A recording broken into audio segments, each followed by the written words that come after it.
I'm retired Major Nuriat Kaka. I was born in Burundi in 1969, May. I come from a family of 5. I'm the firstborn. And later, my family moved to Uganda, where I went to school from primary to secondary. Then when we liberated our country, I had to continue my education and finished.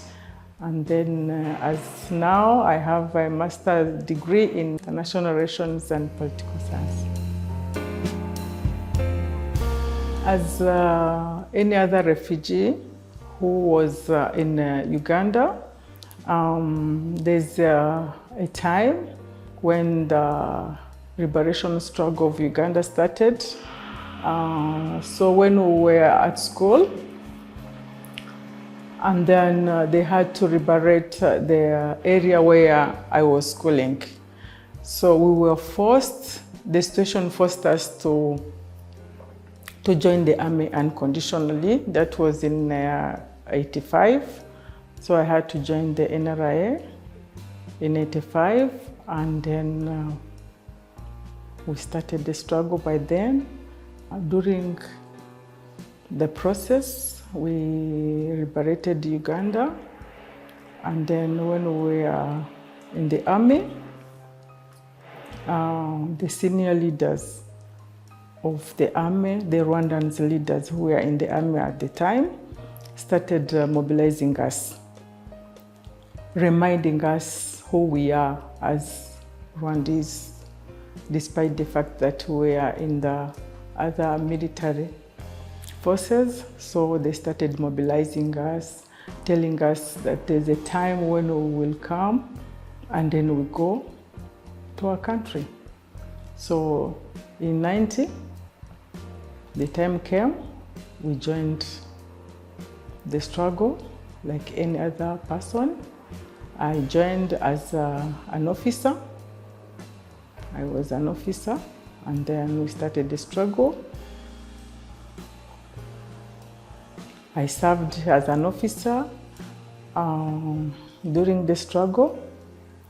I was appointed by the chairman of High Command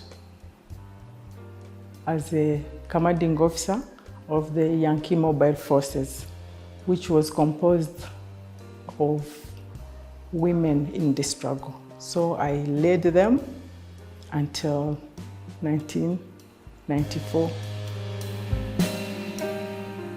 Like any other soldiers, the situation was the same.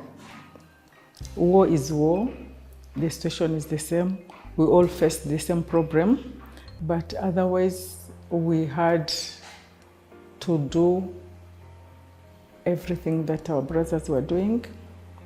If we had to walk the long distance, like our brothers, we had to defend ourselves where need be.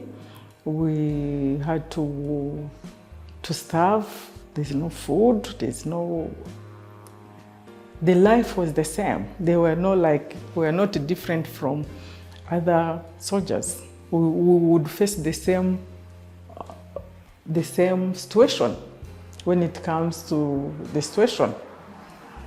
So I think, so that is it. But despite the fact that, of course, women have their own issues and problems and, biological problems and what, of course, that was a problem. But because of the will and the determination of the girls, they had to move on. We had the problem of, we were different types of women in the field. We were those people who came as soldiers, of course, they had experience. And then we had these young women who came from the civilian life joining us. Also, of course, different situation, of course. For us, we had somehow experience of the situation.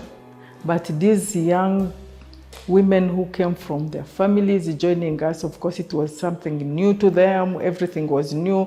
So we had to go and help them and talk to them and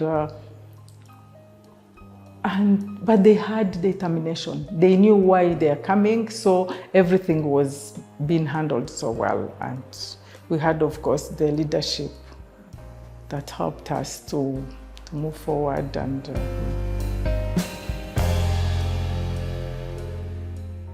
I got married, had a family, and then, as I told you, I hadn't finished my school.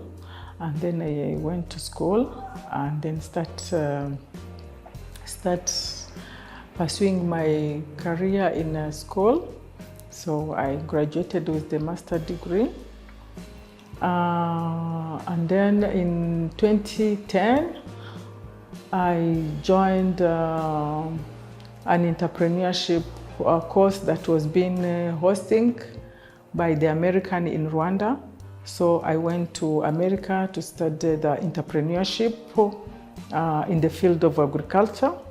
So that's where I joined the field of agriculture and the farming, and then teaching also women how to manage their entrepreneurship and manage their business. And that's what I'm doing now. I'm still pursuing my career, mentoring some women in business, and contributing to the future of these young women. Before we talk about the progress, we all know how it was before. We all know after the genocide how this country was. You remember very well in Kigali here, people were in Kigali. We had no water, no electricity, no roads. Everything was in shambles. Everything was down. Look at us today. People are now having health. People are healthy. When even you walk around, you see people healthy, smiling, happy, enjoying life. Especially you young people, you're enjoying life. Us, we are just celebrating because it's unbelievable.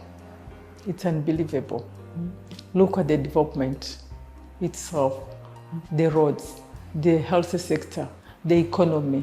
People are, when you go outside, they ask you where you're coming from, Rwanda. They talk about the leadership, how good the leadership is, how you've managed to achieve your goals and the ambition, the way forward of this country. So it's very unbelievable.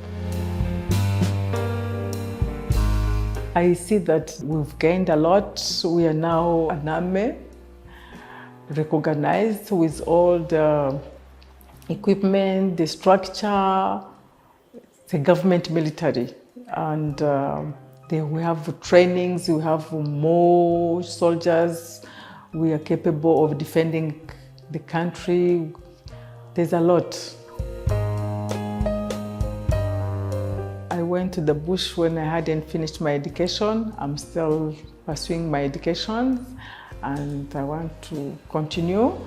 And of course, I'm a farmer. I want to go to another level. I'm a farmer, I have my cows and I want to achieve. Nowadays we have a lot of demand in milk and food and what, so I want to progress and see if I can do more about it, and continue teaching women and girls how to make business and entrepreneurship classes.